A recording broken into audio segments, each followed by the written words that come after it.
Welcome, everybody. I'm very happy and satisfied to open this new IIP Talks. My name is Benoît Le Bouteiller. I'm speaking from the city of Belo Horizonte in Brazil. I am a psychoanalyst. I am director of the International Institute of Psychoanalysis. I will present myself quickly to those who might have a visual impairment or who are blind. I'm a cis man. I am white. Behind me, there's a brick wall. To my right, there's a wooden door. Then I have a bookcase with books and a small picture with Freud's portrait. And there's a painting behind me, which is not figurative, it's an abstract painting. I have very short hair, a beard that's almost completely white, and I am wearing a gray sweater. I'm very happy to be here with you, and I'd like to thank all of the translators who will allow you to accompany these events in any of the 4 languages that we have available at the Institute, which is French, Portuguese, English, and Brazilian Sign Language. We'd like to thank the 2 executive assistants, which is of IIP, which is Gabo and Dorothé. Without them, this event would not happen. It's that simple, as wouldn't the rest of the Institute. So quickly, IIP, for those who are not familiar with it, is social projects, research, psychoanalytic formation lasting 2 years. It's an international formation. Gabo perhaps will put the links on the chat so that you have access to information about this formation. We have wonderful professors who come from all over the world, and it's been attracting more and more people. We are very content with this. So I will have the immense pleasure of passing the floor to our conferences today, Marcelo Souza. But before that, I'd like to say that I'm really, really emotional today because I know Marcelo also sought out, and we haven't found conferences about psychoanalysis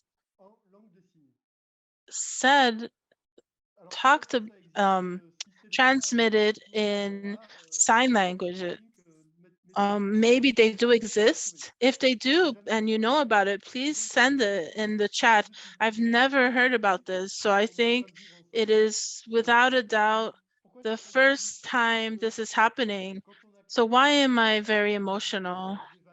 Because when we created the IIP, our values were in the foundation of this project, and one of our values was for us very important, is that there's no way that we can build a psychoanalytic community if we do not worry about accessibility.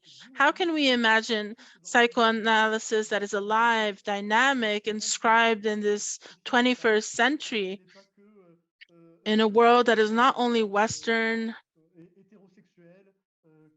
a world that is not only heterosexual, that is not just Christian and Jewish? How can we think of a psychoanalysis that is alive if we do not give as priority accessibility? Accessibility is not just for deaf people, it's for blind people with visual impairments, people with psychological disorders, people who need a specific assistance, who are excluded for different reasons from this field of knowledge. So since the beginning of the IIP, we had this in mind. All of our activities, we include many means and we pay attention to allow for accessibility. Before presenting Marcelo, I would like to introduce somebody who will help me a lot today. Can you tell us from where you are speaking and what you're going to do today? Hello, everybody. Thank you, Benoît. Hi, Marcelo. Hi, everybody. Welcome. I'm Yara Castanheira. I'm speaking from Berlin. I'm a cis woman, pronoun she, her. I have brown eyes, brown hair, wearing a black dress. I have a bookshelf on my side and white wall behind me with a heater because I'm living in Germany. Right now it's warm. But anyway, so at the end of Marcelo's talk, we will open up the floor for your questions and comments. Today we are in the mode webinar of the Zoom. So you can write your questions in English, Portuguese, French, or if you prefer to make your comments and ask your questions orally or in sign language, you just raise your hand. There is this icon, raise hand, in the Zoom bar, and then we will give you permission to open your camera and your microphone. So I'm looking forward to this talk with Marcelo. Thank you. Yara, merci beaucoup. On te retrouve tout à l'heure. Yara, thank you so much. Marcelo, sois le très bienvenu. Marcelo, welcome. You're so welcome. I say that you are so welcome, but you know you're at home. You are a psychoanalyst, you are an interpreter, you are bilingual, Portuguese and Brazilian Sign Language, and you are also a member of the team of the staff here at the International Institute of Psychoanalysis.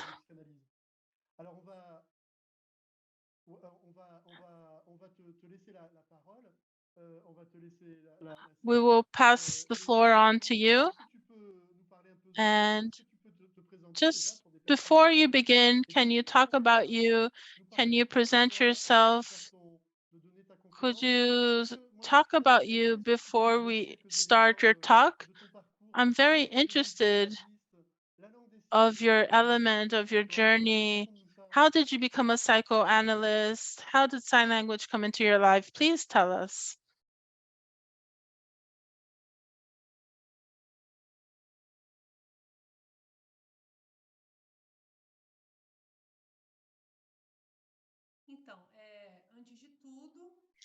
So before anything else, I am very emotional, very touched that I am here participating in this conference, participating in the IIP Talks, which is such an important event for our institution. Just like Benoît just said, it is an important milestone for psychoanalysis regarding this issue of talks. We are a pioneer giving a talk entirely in Brazilian Sign Language, and we're having these translations to Portuguese, French, English, and today we're doing the opposite.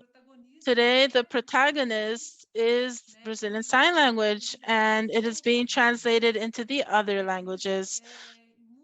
And this is very important for IIP, and it shows the bravery of the IIP to show such diversity, and I'm very much touched by this.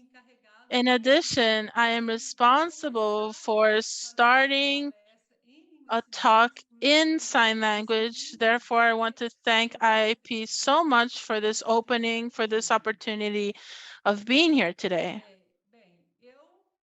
Well, I'm going to carry out my audio description. I am a cis man My skin is white. I have a black beard and black hair. I wear glasses. I'm here in the city of Belo Horizonte in Brazil.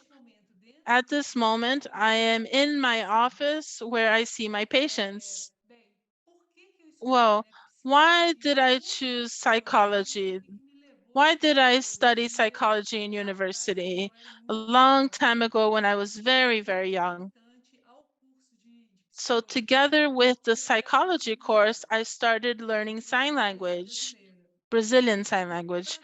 So for me, it was a surprise event because I do not have, I don't have any relatives who are deaf, any people close to me that spoke sign language. It was just something that I saw and was interested in. And at the same time, I was studying psychology. And regarding the human issues of psychology, I always associated this with deaf people, and I imagined how could I take these concepts to deaf people using sign language. So my interest was to continue studying sign language more in depth, and then I realized that there are many studies lacking, a lot of research lacking that talks about what we're doing here today at IIP, which is a very small step, but very important about this relationship between psychoanalysis and sign language, which is what I'm inviting you to watch today, to participate in, and to see, to initiate this research together with me. So there are very incipient studies, but they are still developing something. Merci Marcelo. J'en profite juste pour dire, parce que toi tu le diras pas, que tu as So I take advantage that 2-3 ans, je crois, et tu as fait you finished your PhD not a long time ago. magnifique. Voilà. Marcelo, And at the time you wrote a thesis that was very touching. Marcelo, you have the floor, so you will talk about what today?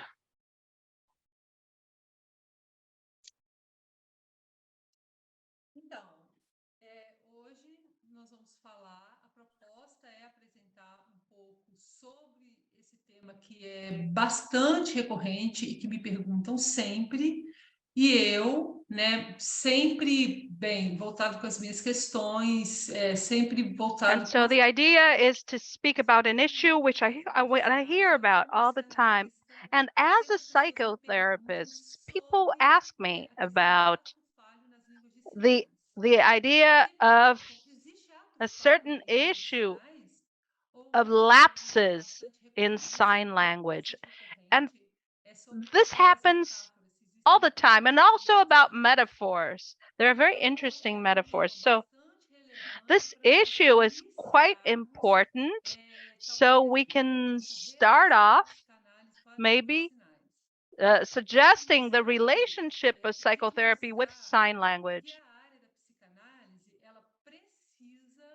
I would like to show you that psychotherapy maybe needs to open up a little. Why?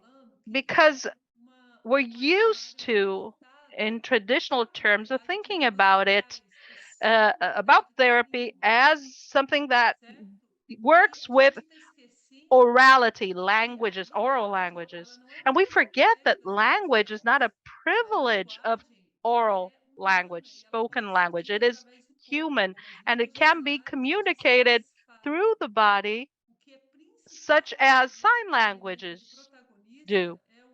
So the foremost issue here is the use of the body. So the spoken language, orality, does not take priority, but rather the body takes priority. So when you bring into the unconscious to sign language, it might be the first thing to think about when we consider these issues. So what is the idea of language? What does language mean to us? We can't focus only on this standing that oral languages enjoy. Language is a scope that includes other issues such as gestures and the body. When we look at the history of psychoanalysis, we remember that Freud, when he begins to consider issues such as hysteria,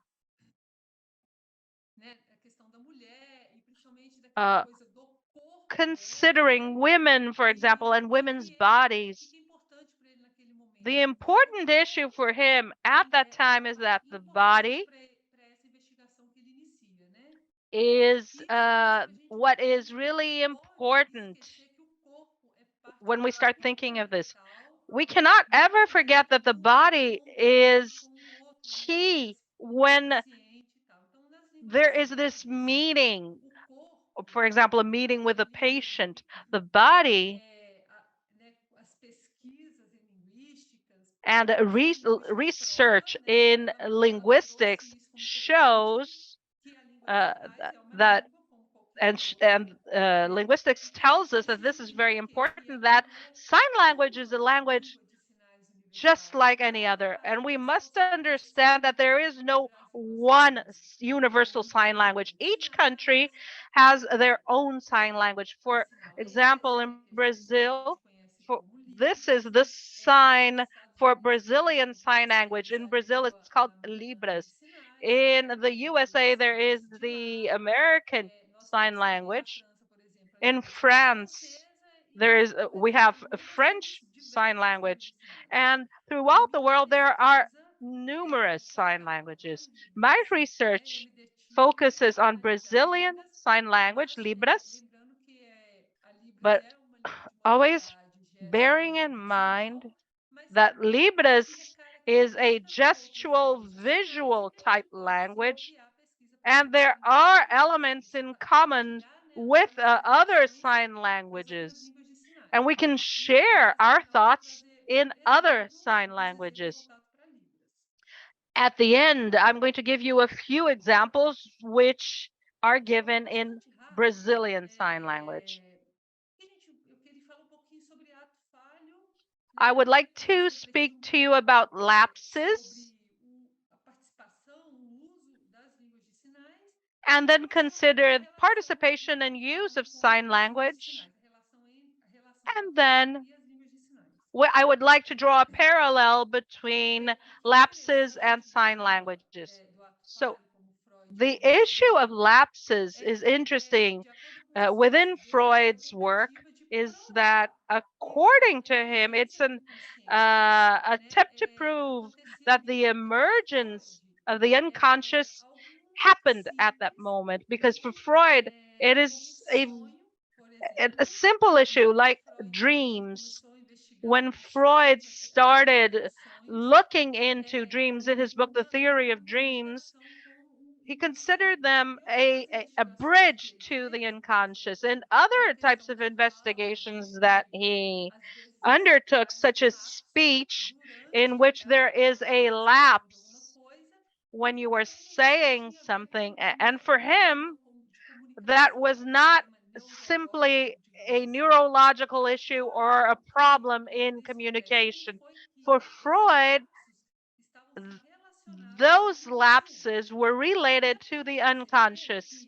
We can see that lapses shows us a type of a cleavage, something that is cloven.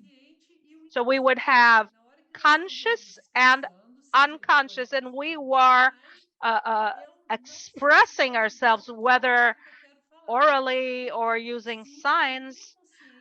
I don't own everything. I want to say the unconscious is exerting pressure on that, and it comes up, it bubbles up in these lapses with and it's something that is not in my control, and it creates a sort of embarrassment, whether language is spoken or signed.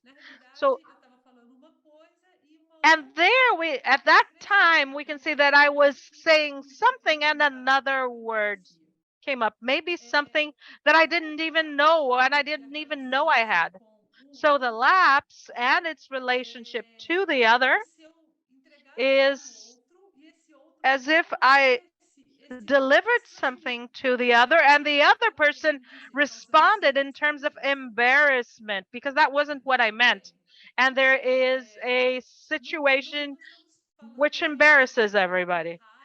So I'm not saying that it is wrong, nor it is a problem in language, but rather evidence of the existence of the unconscious. And Freud showed us that everyday language, natural language, gives rise to this emergence of the unconscious in these types of situations.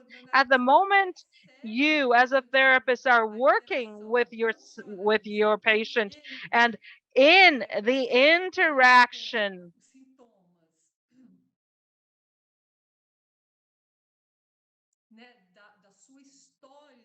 the therapist, when the subject brings up symptoms of their life story, which is very specific for that patient, for psychoanalysis, the important thing regarding that patient is that at the moment of the lapse, when the unconscious come to the forefront, when it shows up, you can then determine connections with that patient's own history.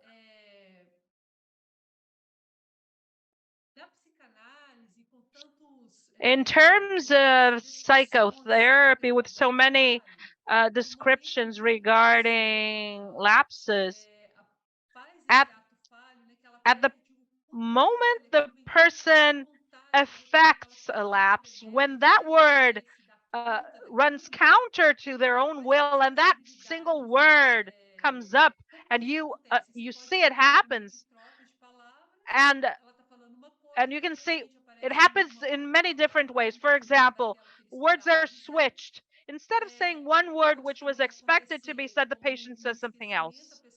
And also forgets, the patient forgets. The person is speaking and suddenly they forget what they wanted to say. Another way it comes up is using one word which is similar to another, which might be very close to what they meant.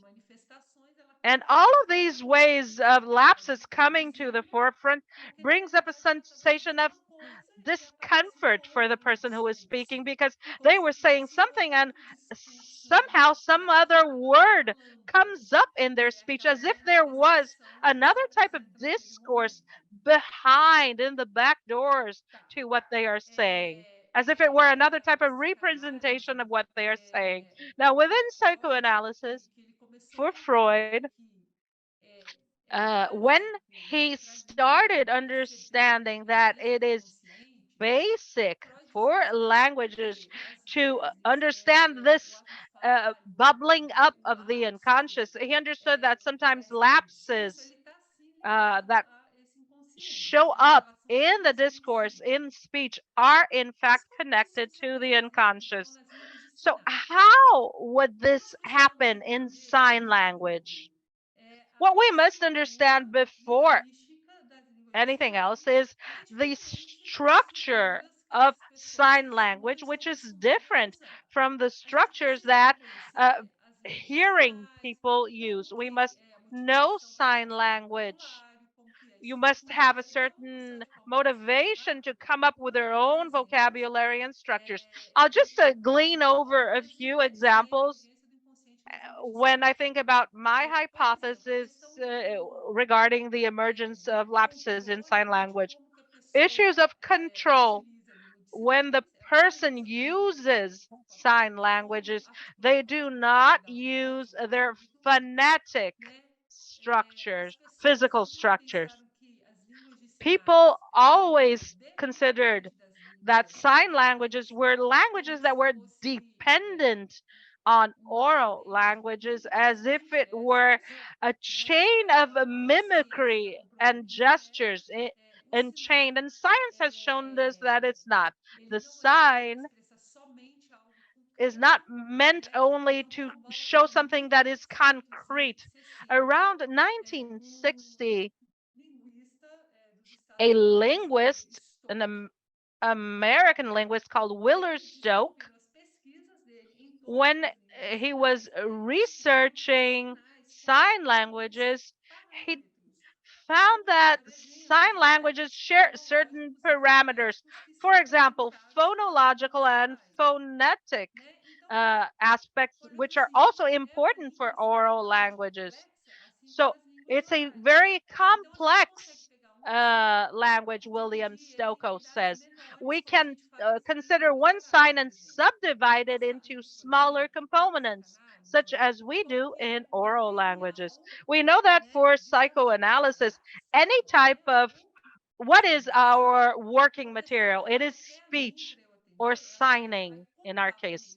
When a person comes to me as a therapist, they will express themselves through speech. In this sign I'm making right now, they are using their hands in this given format, which we know as a in the configuration of a hand. The format that they're showing me is this sign, meaning hand. I don't know where the articulation happens, near the cheek and the mouth.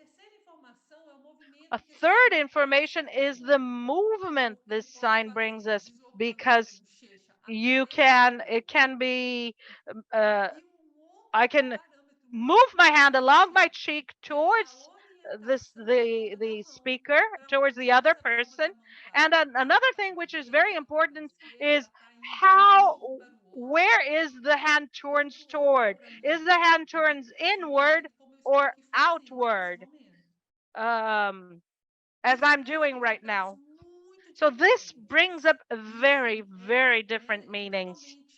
And it is entirely included in grammar. When I want to say, I said something, I signed from me to the other. And when someone else is telling me something, the sign starts off from the other toward me. It is very simple, but it is crucial in terms of meaning. Another crucial issue for linguistics in sign language is the issue of non-manual expressions, which are typically shown through the face, such as moving the mouth, the face, the eyebrows. All of these taken together make up what we call the phonology and phonetics of sign language. When oral languages need to change something in meaning, for sign languages you use these types of phonological parameters to change meaning. All of this taken together with psychoanalytic theory helps us to understand how lapses happen in sign languages.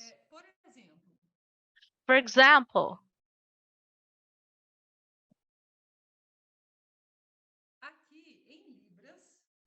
in Libras, Brazilian Sign Language, we have two signs. This sign, in which we can translate as marriage, and this sign, which we can translate into meet.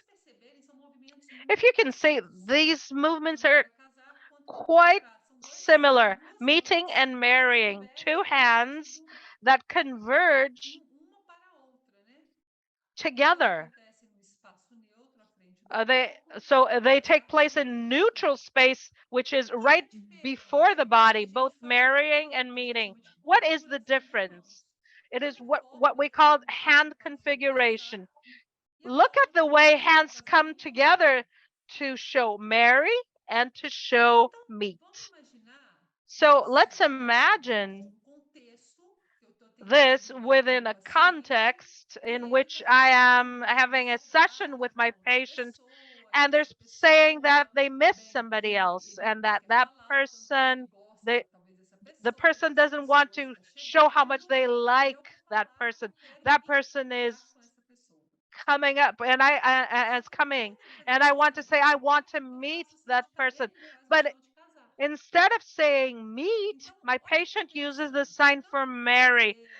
See how it can be interesting in Portuguese and English and French. The translations for these words don't converge. They mean different things. But what we need to understand is looking at sign languages differently, because at that moment the person had a lapse. The person wanted to say they wanted to meet that person whom they miss so much, and at that time, instead of saying meet, they use the sign for marry, which substitutes the sign for meet. And maybe that patient is showing something regarding that wish to meet for that person, but it came up differently. And those parameters which I mentioned before, the configuration changed, also brought a change of meaning, bringing up an entirely different meaning from what she meant. So behind that, we may be dealing with a secret love, for example, for that person. Another example of a deaf patient whom I have worked with, she is roughly 20 years old. She's young. And she's in high school. She was studying here in Brazil. And the school she studies in is inclusive, in which there are deaf and hearing people.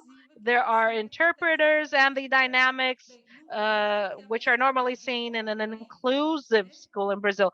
When that patient took Enem, which is the Brazilian SAT, the test to go to university. It's a moment in which people feel very anxious, in which they choose what they're going to study in university, and the young people are always super concerned about what they're going to be doing further on.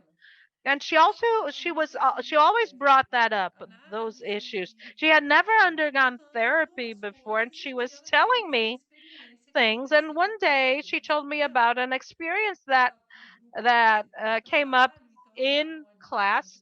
There was a group who was going to do a group presentation of a certain project. I don't remember exactly what it was about. When she told me the story, here's what she said. I went up there and I screamed. And I said, you screamed? And then she was super embarrassed.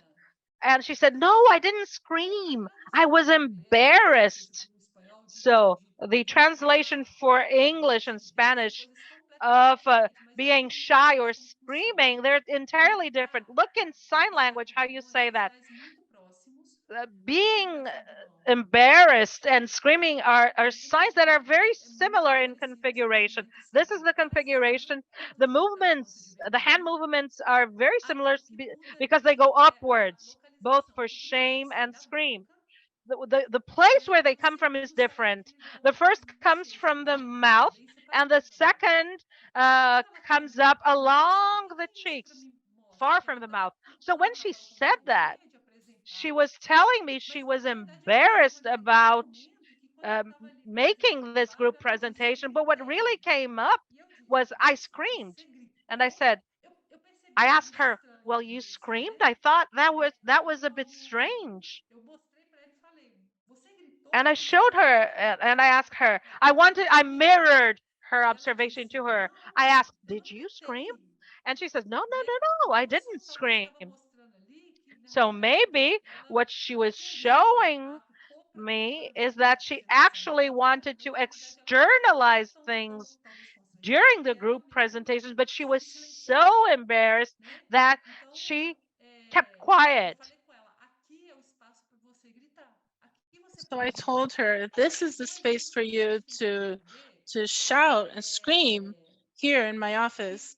And this is the place that we have. We have to understand that the modality of sign language, which are gestural and visual, we have to pay attention to these phonological characteristics that can bring the emergence of the unconscious. I know that my time is almost over and it was very quick, but I wanted to show you something that the theory of psychoanalysis, it gives us, I think it gives us a theoretical framework for us to apply to sign language, because sign language is a human language and it can show us, yes, indeed, it can show us the human being that is divided, which has an unconscious that emerges. But to that end, we need to be more familiar with sign language and be familiar with these small details that are proper to this language. Well, Benoît, that was very short what I had to say. My thesis has much more I could talk about, but I just wanted to bring in truth were these details so that we can start being aware of these situations. And I want to open up the floor to comments, questions, etc. Thank you, Marcelo. Thank you, all the translators. Thank you, Sônia, who allowed us to accompany Marcelo's talk. Of course, he would have so much more to tell us today. We wouldn't have enough time for you to transmit all the richness of your reflections, but we could open up the floor to our questions or reactions, comments. Yara, please. Are you far away? You're in Germany. I am in Belo Horizonte. Would you like to say something to mediate the questions, etc.? Thank you very much. Thank you very much, Marcelo. It's such a pleasure to hear you sharing your experience with us. There are some questions here. Marcelo, do you find these lapses when the signs are not similar in execution? Because you gave this example of marrying and meeting, but when the signs are not similar, do you find these lapses as well?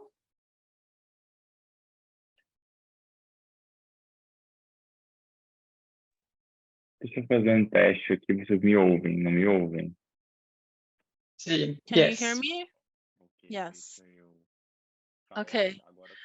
Now I'm going to speak with a different voice. Now my auditory voice. So the fragment that I brought here today of the similarity of the sign language is strategic to talk about the peculiarity of sign language, and in this case, Brazilian Sign Language, of the phonological parameters, which are the minimal structures of sign language. So I brought the natural phenomena that happen in sign language. So we have, for example, forgetting when a sign lacks, and exchanging names that also happens in sign language. We have something very interesting that happens, that when you are talking to a person, their name, you don't spell it out. For in my case, Marcelo, when I present myself, I will spell it out, Marcelo.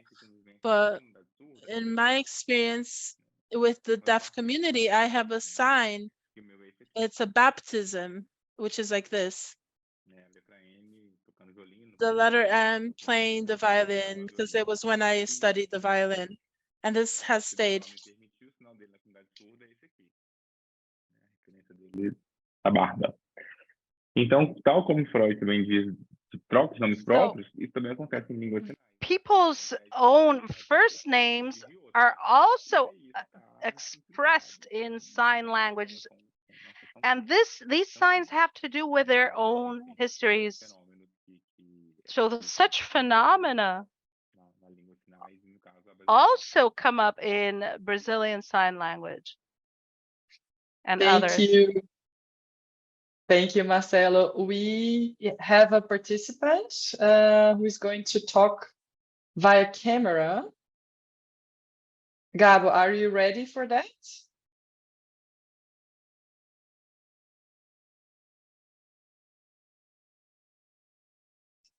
Yes, Marcelo, and we have also some comments on the chat, like telling that it's so beautiful to experience this moment of psychoanalysis in sign language. This is accessibility.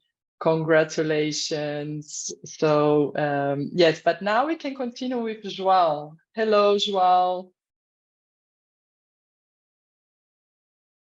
Olá, bom dia, né? Hello, good morning. We're in Brazil. My name is João. This is my sign for my first name. I study psychology, and I'm also a Brazilian Sign Language interpreter.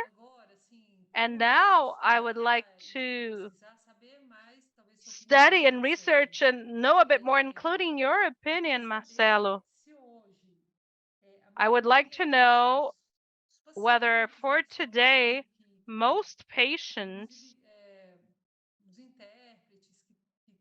and many interpreters, I wouldn't know exactly whether they are studying here or whether they will study here. What I would like to know is your opinions, because what I see is that the influence of interpreters at that given point in time, what I didn't want to happen is that influence to happen, for the interpreter to put up their own opinion during the process.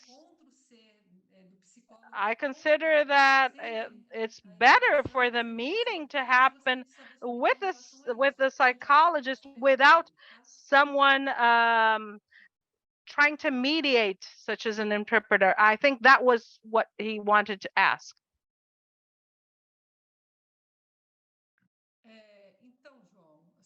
So, João, your question is very important.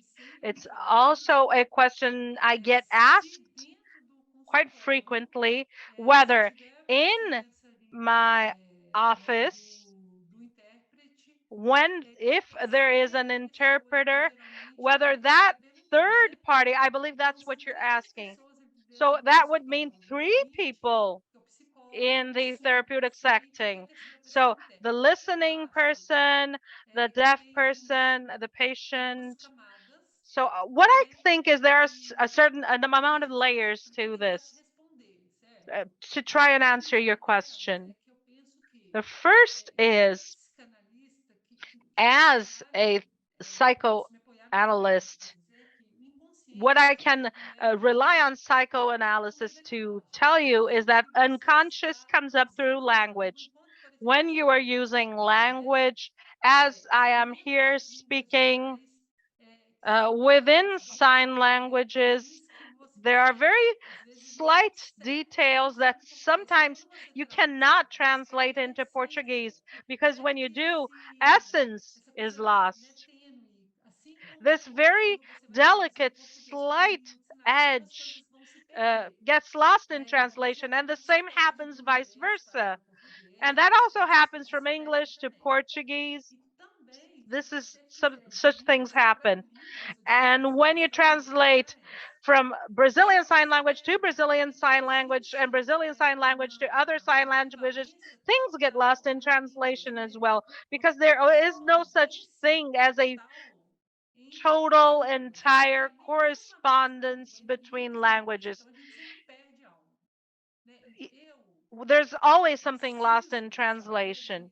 What I need to know as a professional in terms of ethics is how I'm going to work with this.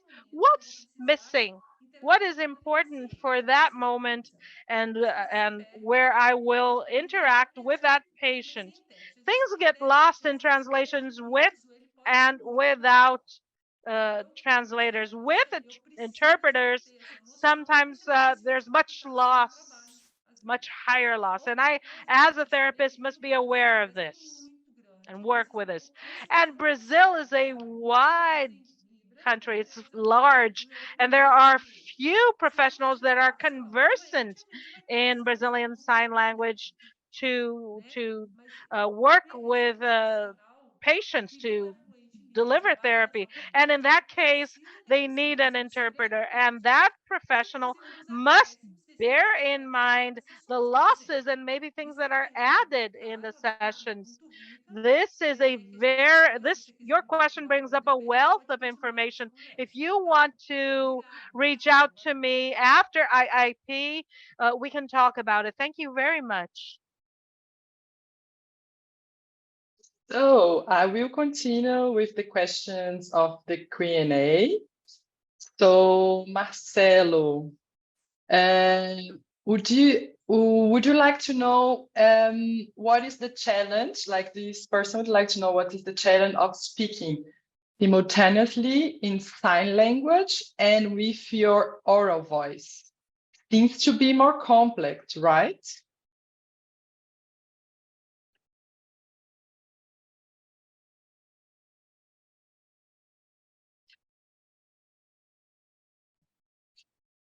Sim, seriam. A gente está Yes, diante de that's right, they would be. modalidades distintas, né? Uma de articulação. These are two different languages, one which is oral and the other which is based on movement. And the fact that these are different modalities gives me a certain amount of simultaneity. Fica mais contido aqui. I'm moving as an interpreter. I have to Tá finalizando. curb my gestures, or else I would start signing. But normally in human communications, the body is there. The body is always included in language. But when I speak about sign language, A gente está lidando com estruturas gramaticais diferentes. we're working with different grammar structures. So the two things that can happen when Marcelo or any other bilingual person like me is simply give a more emphasis to one language over another.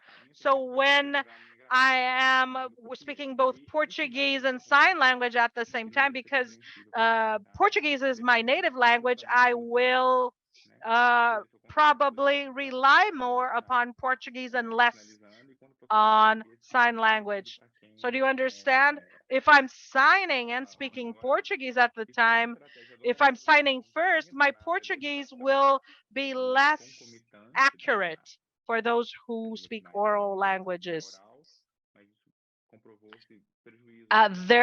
There have been tests, and it was shown that there were obvious problems for deaf people when both are speaking at the same time. So when I need to speak sign language, I use only sign language. Now in this interaction, I'm changing it a bit just to speak both languages, but it's differs. It's different from oral languages in which I cannot speak Portuguese and English at the same time. But for example, in sign language, I can say house and sign house. If I say house, for a Portuguese speaker, the tendency of the person who is listening associating this movement to house. This doesn't mean anything. It's not named. So as I can speak Portuguese and make the gesture at the same time, it looks like I'm translating this into house. And if I think in English, I can think music.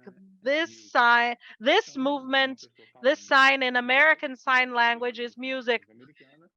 A person who speaks English and looks at this will consider, oh, this is music, but this does not mean music. Such as this sign means only this. It doesn't have any attached meaning. That's it. Thank you so much, Marcelo. We have so many questions. I think we would need another meeting with you, definitely. Well, I will give you now, sorry, I will change to German, two questions on a sequence. And then we will call another person with the camera, okay? So, Marcelo, do you have any indications of materials for us to go deeper into the experience of psychoanalysis in sign language as assisting signers? And the use of the couch, or maybe the disuse of the couch, case studies, reflections, adaptation on the psychoanalytic technique interpretation. So one is this, for more reference, and the other one is also connected, could we have access to your thesis? It would be very helpful. Hassan from the UK, he's also asking, would you say that your findings would be transferable in various signed languages and psychotherapy models?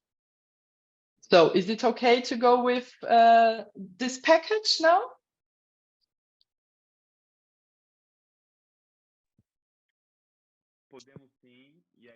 Yes, we can. And I would invite the Institute, as a member of the Institute, for us to think of the possibility of offering indications within the formation of the IIP. Benoît is saying, okay, so if you're participating in IIP, if you're following us on social media, we will provide information about my thesis and other reference material. And I believe that Gab, Dorothé, Benoît, and about other topics that the IIP can offer. So we have this answer here that we can provide this. Regarding the question about transference, I believe that, yes, you have to be very careful. We have this responsibility, an academic responsibility of reflecting about the different contexts. To a certain degree, we think that psychoanalysis emerged in German and then it went to the France and French. And we have theoretical constructions that depend on the modality of the language. And there are other aspects that need to be taken into account, such as I'll just do a quick formation of the IIP. We have a course that is decolonizing psychoanalysis, and we carry out discussions about this, that it's important for us to discuss about. So a priori, yes, but we have to be very careful and with a lot of reflection. Rodrigo, I think there's time for Rodrigo to speak. Yes, exactly. Rodrigo, welcome.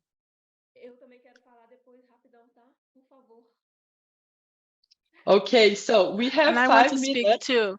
Okay. We have 5 minutes, so let's take the best of this. Use it very well, the 5 last minutes. Rodrigo. Good.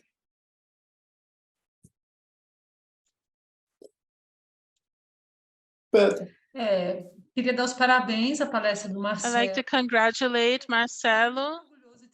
I'm very proud to be your friend and to have learned so much with you through your research. It's very interesting about the relationship of psychoanalysis and sign language. And lapses, Freudian slips, we think they are silliness, but there are a lot of details that but they're very important. And I wish I could learn more about this, but our time is very short. My question is, I wanted to know about the theory. What do you think about from here on to how do we disseminate this for professionals, especially psychoanalysts? Sometimes there are people who are very closed off. They don't think about deaf people as important, but deaf people, just as any human beings, have a soul, and And lots of people don't see us. And you, as a psychoanalyst, bringing this up and the importance of disseminating this provokes us. We need a strategy to disseminate this to other professionals so that they pay attention and that they try to understand how to work with the deaf community, because deaf people always need to say things, that they have things to say, just like oral languages have, people have stuff to say. They have different expressions, different ways of speaking. A psychoanalyst perceives the body of the patient who is there. There's so much to research about the participation of the body of the deaf person during psychoanalysis sessions. I'd like to know more about this from you. Thank you very much, Rodrigo.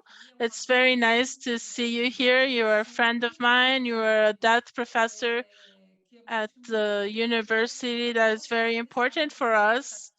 It's very important for us, for you to be here. And I saw other deaf people participating. I'd like to thank your participation so much. This proves that IIP is on the right path.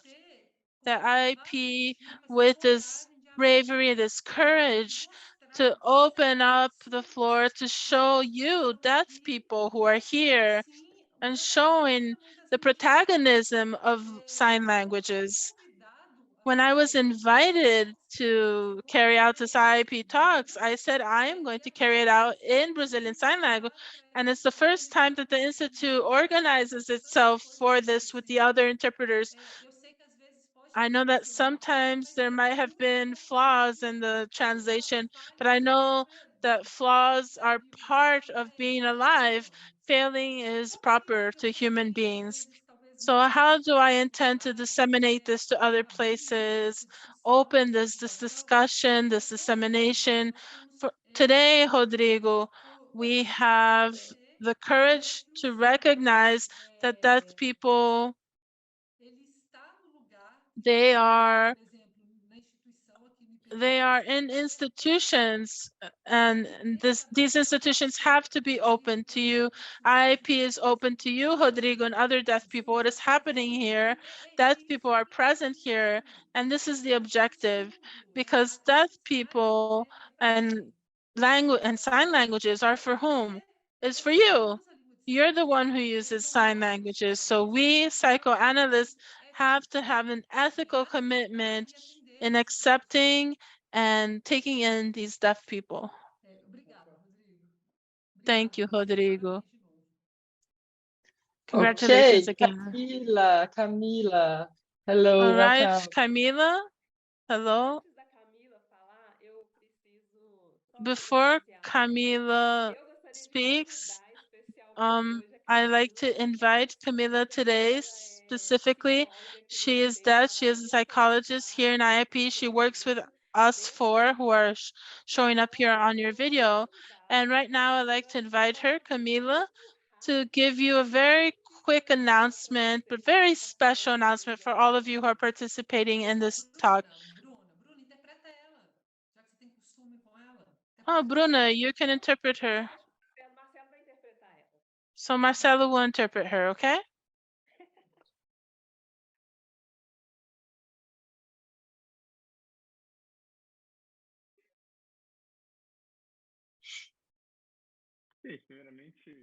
So first of all, good morning.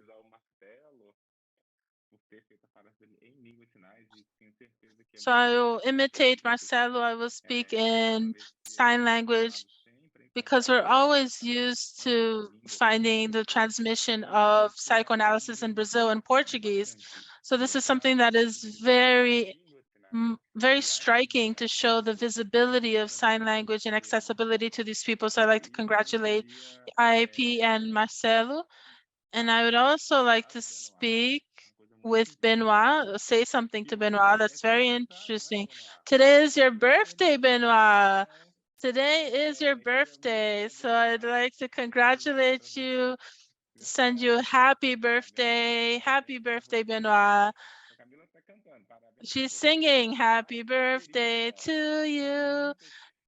Happy birthday to you. Happy birthday, dear Benoît. Happy birthday to you. May you continue carrying out this marvelous work that you do in psychoanalysis. Thank you. Thank you so much.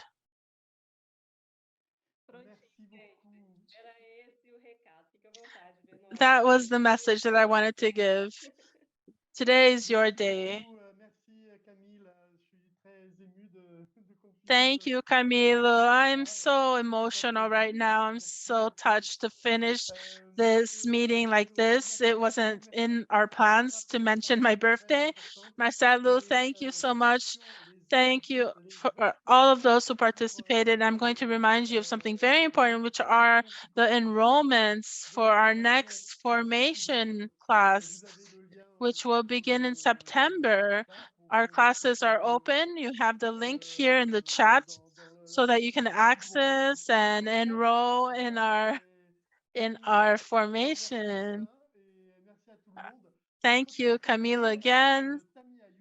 And we will meet soon with Tami Ayush, who is an IIP professor and who will carry out an excellent IIP talk on July 1st.